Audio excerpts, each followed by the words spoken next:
igitangaza kuba ugihumeka. Nyamara hari abakomeye benshi basinziriye, ntabwo twabarushaga ubutungane n'impuhwe zawe Mukiza. Iyo neza watugiriye mwami turayigushimiye.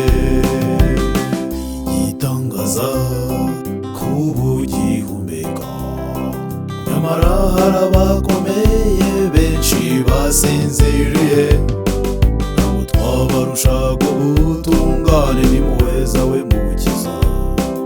Iyo neza watugiriye mwami turayigushimiye. Tujye twibuka Abisirayeli uko wabagendereraga, n'ibitangaza wabakoreye bageze ku nyanja itukura, uburyo wagiye ubanyuza mu nzira zo mu butayu. Warakomeje urabayobora maze bagera i Kanani.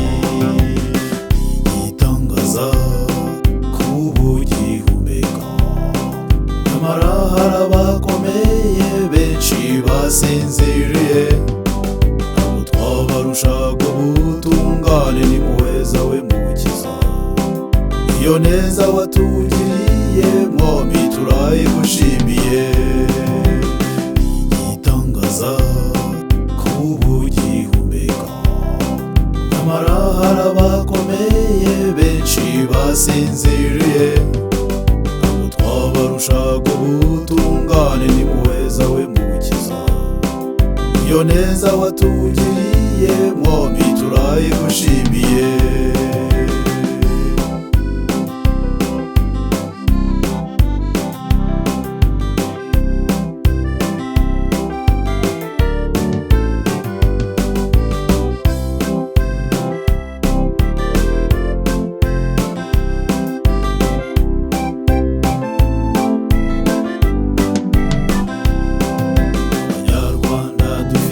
Byinshi mwami twagushimira, waturanye ahabi hakomeye none ubu turi amahoro.